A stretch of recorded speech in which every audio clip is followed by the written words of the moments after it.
เศร้าซ่อนครูบาดงว่าเพราะว่าบ้านไปเบิ่งแมวว่าซั่นไปเล่นน้ำแมวมันไปทางไกลพอดีมันเลยว่ามันได้อยากเมื่อว่าซั่นไปเบิ่งไปเยี่ยมไปยามตัวว่าซั่นแต่ไปกรุงเทพกรุงไทยไปทำการทำงานเพิ่นก็ยังคิดฮอดลูกคือกันว่าซั่นลูกมาหาลูกว่าแล้วมาเยี่ยมมายามเพิ่นก็ดีใจกับครูบาเลยว่าเพิ่นเลยว่าคือว่าใจอ่อนแท้ เอาเพิ่นไปนำเพราะว่าอย่างน้อยๆครับเพิ่นได้เห็นลูกชายก็ยังดีใจเด้ผู้เป็นพ่อเป็นแม่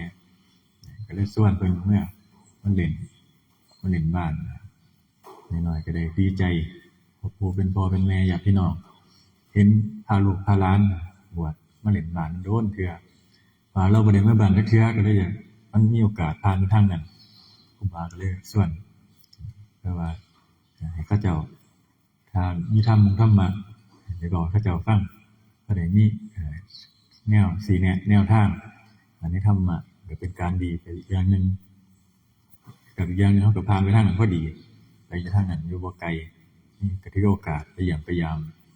ถือว่าเป็นคิดฮอดคิดถึงเพิ่นก็ยังดีเพิ่นก็คิดฮอดอยู่นะแต่ว่าเพิ่นบ่มีเวลามามีการมีงานแต่ว่าเฮามีโอกาสไปทางนั้นก็ไปให้เพิ่นได้เห็นก็ยังดีใจเพราะได้เพิ่นได้ดีใจขึ้นมาความคิดส่วนเพิ่นไปก็ได้ว่ามื้อนี้บ่เว้าหลายดอกธรรมะเล็กน้อยเพราะว่าก็เว้าอยู่กับมื้อหลวงพ่อเพิ่นยังว่าบ่ทำสงเคราะห์เสียหยังสงเคราะห์ว่าซั่นเอาธรรมะเพราะว่าเฮาบวชเข้ามาศึกษาธรรมะเพิ่นว่าให้ศึกษาถ้าเว้ามาเว้าคนทั้งโลกก็บ่ฮู้เขาก็บ่ฮู้ก็ต้องเอาธรรมะออกมาเว้าที่เฮาศึกษามาเว้าตามตำรับตำราตามปริยัติก็ได้ตัวปฏิบัติก็ส่วนหนึ่งเอาปริยัติออกมาเว้าเพิ่นก็บอกเพิ่นก็ให้ตอนแรกเห็นว่าสิเซาเว้าเพิ่นว่าเห็นเว้าหลายๆแล้วเพิ่นว่าไปมาเห็นเว้าหลายขึ้นกว่าเก่าเว้าอยู่ทุกมื้อบ่เบื่อบ่ จักสิเว้าหยังแต่ละมื้อเว้าอยู่ทุกมื้อ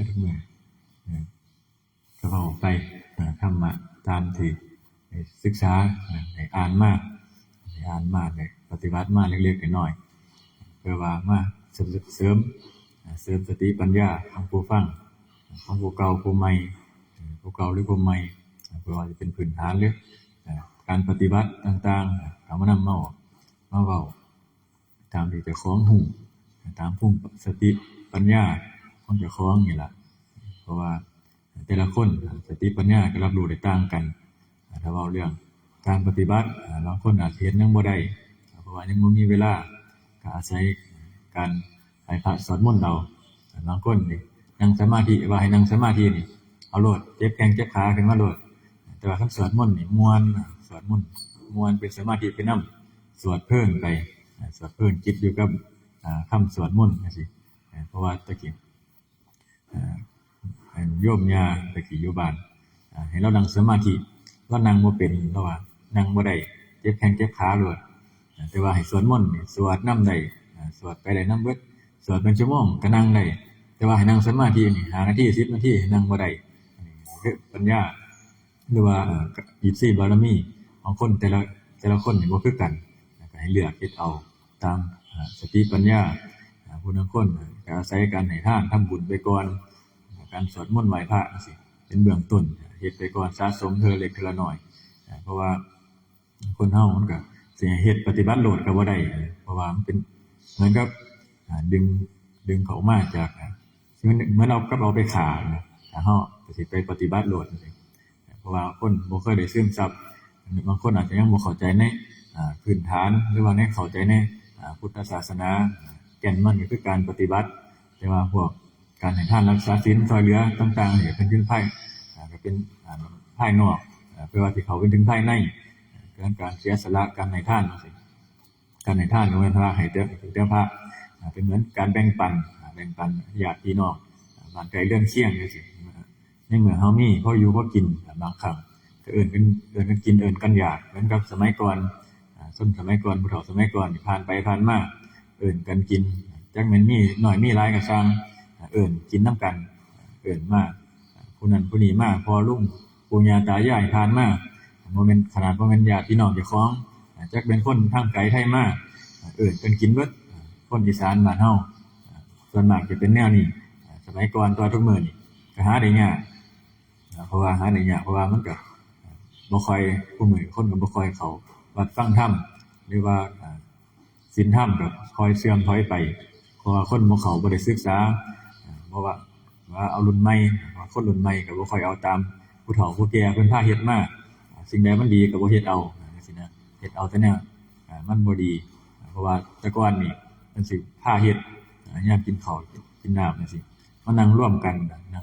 หลายๆจังซี่ก็อบอุ่นแต่ทุกมื้อนี่กินไผกินมันเนาะหากินไผกินมันบ่ได้นั่ง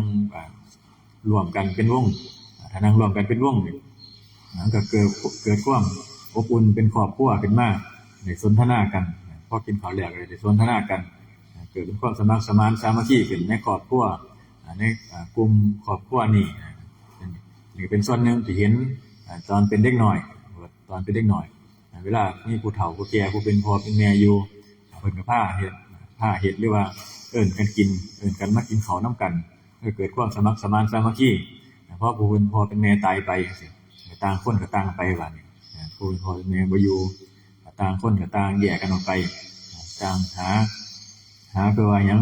หาเพื่อว่าสิได้เป็นจังว่ามันก็คำที่เขาว่าปัญหาทุกคนมีปัญหาของชีวิตหมดมีปัญหาเพราะว่าหยังเพราะว่าตัวหาตัวสุดท้ายตัวหา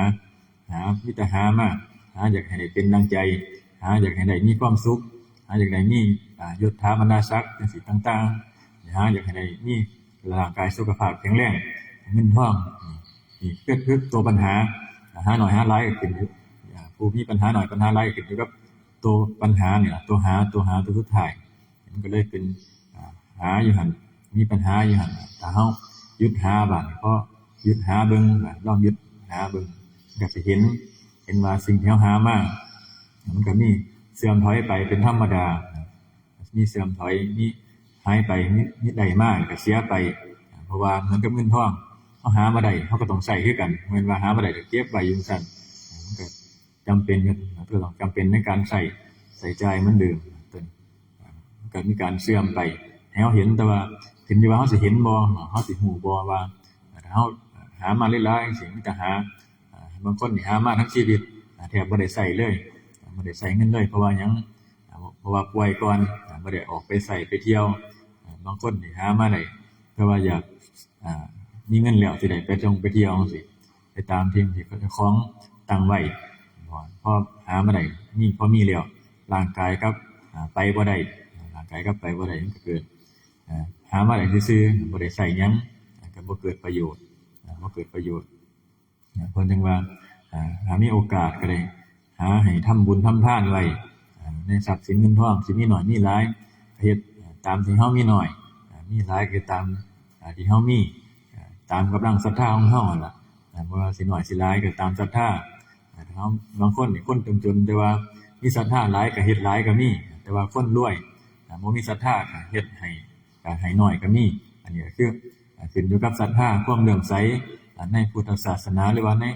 คำสอนที่ผู้เพิ่นนำออกมาให้เว้าให้ฟังชี้แนะให้ฟังให้เกิดปัญญาหรือว่าคำสอนของพระพุทธเจ้าเฮานี่ครับฟังได้เข้าใจแล้วได้เกิดปัญญาแล้วสิเกิดความเลื่อมใสขึ้นมาว่าสิ่งที่เพิ่นสอนคือความพ้นทุกข์เฮ็ดให้เฮาสบายจิตสบายใจบ่เฮ็ดให้เฮาทุกข์ใจขึ้นมาจากความทุกข์ในใจจังซี่เฮ็ดให้เฮาผ่อนคลายขึ้นมาเฮ็ดให้เฮาเข้าใจในชีวิตว่าสิ่งที่เฮาหาอยู่นี่มีแต่ล้วนเป็นทุกข์ขึ้นมาทุกข์เพราะว่าบ่สมปรารถนาทุกข์เพราะว่าคนที่รักจากไปทุกข์เพราะว่าสิ่งที่มีอยู่มันเสียไปมันเสื่อมสลายไปเหมือนกับบ้านเรือนเฮาสิเฮาสร้างขึ้นมาตอนแรกๆนี่ก็งามพอโดนไปก็เสื่อมโทรมไปเป็นธรรมดาจังซี่ถ้าเฮาไปยึดอยู่จังซั่นมันก็สิเป็นทุกข์ขึ้นแก่เฮาบัดเป็นทุกข์ขึ้นแก่เฮาถ้าเฮาเข้าใจในธรรมชาติในชีวิตเฮาก็สิวางใจได้มีการวางใจไว้ว่าสักมื้อนึงมันก็สิเสื่อมโทรมไปเป็นธรรมดาสิ่งเหล่านี้เฮาก็สิสบายใจขึ้นมาใจมันก็สิบ่หนักมันก็สิเบาใจเพราะว่าเฮามีการได้ยินได้ฟังธรรมได้เข้าใจว่า นำเอาธรรมะนี่มาเตือนทางใจเฮาว่าสักมื้อมันก็ต้องเสื่อมเป็นธรรมดาเพราะว่าทุกสิ่งทุกอย่างมันเสื่อมสลายเป็นธรรมดาเพิ่นว่าสังขารบ่เที่ยงแม้แต่ความคิดต่างๆก็บ่เที่ยงร่างกายต่างๆของเฮาในแต่ร่างกายเฮามันก็ยังเสื่อมเป็นธรรมดามันสิหา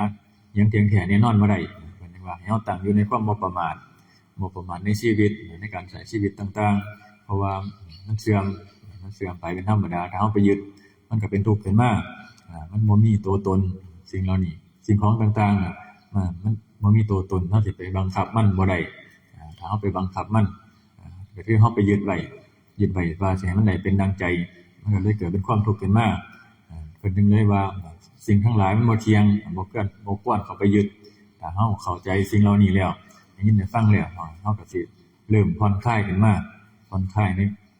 ในความที่เฮายึดไว้ถ้าเฮายึดไว้ตั้งหวังไว้หลายหวังว่าสิให้เป็นดังใจจังซี่มันก็สิมีแต่ความทุกข์เฮ็ดหยังมันก็สิทุกข์อยู่หั่นมีแต่ทุกข์กับทุกข์อยู่หั่นแต่ว่าบ่ฮู้ว่าทุกข์เหตุแห่งทุกข์คือหยังเพิ่นจึงว่าแนวให้เฮา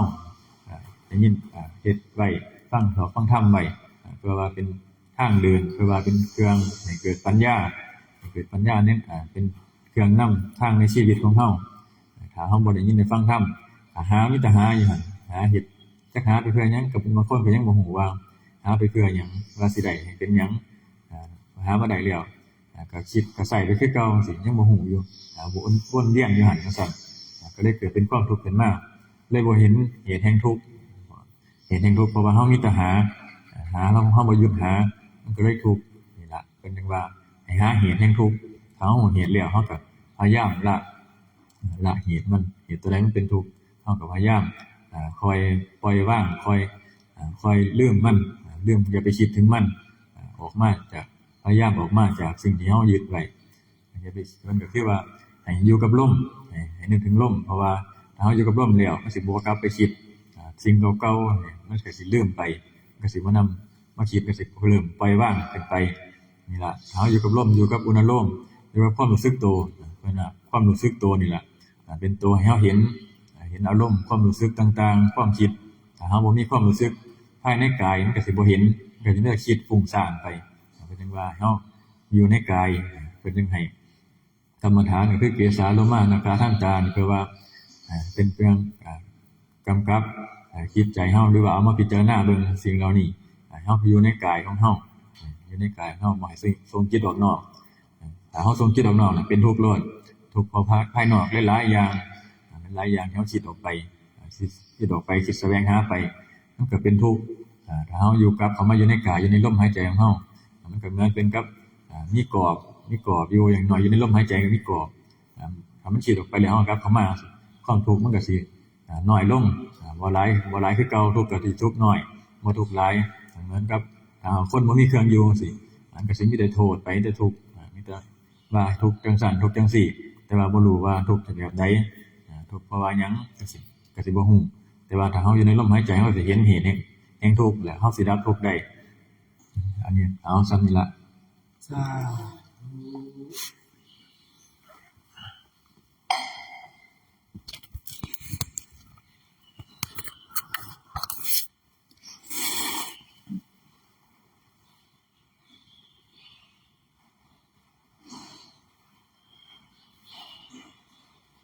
ยะถา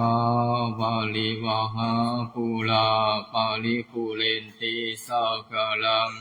เอวะเมวะอิโตตินังเปตานังอุปกัปปติอิจิตังปฏิตังตุมหังคิปะเมวะสมิจันตุสัพเพภูเรนตุสังกัปปะจันโทปนรโสยะถามณิโสติลาโสยะถาสัมภิติโยวิวัชชันตุสัมภโรโควินัสตุมาเตภวัตวันตรายโยสุขีติกายุโกภวะอาภิวาทนาสิริสานิจังวุฒาปัจจายโนลาตาโลธรรมาวันทันติอายุวันโนสุขังภะลังภวตุสัมมังคลังรักขันตุสัมปเทวตา สัมมาพุทธานุภาเวนะสัทธาโสธิภวันตุเตอาวันตุสัมมามังคลังรักขันตุสัมมาเทวตาสัมมาธัมมานุภาเวนะสัทธาโสธิภวันตุเตอาวันตุสัมมามังคลังรักขันตุสัมมาเทวตาสัมมาสังฆานุภาเวนะสัทธาโสธิภวันตุเต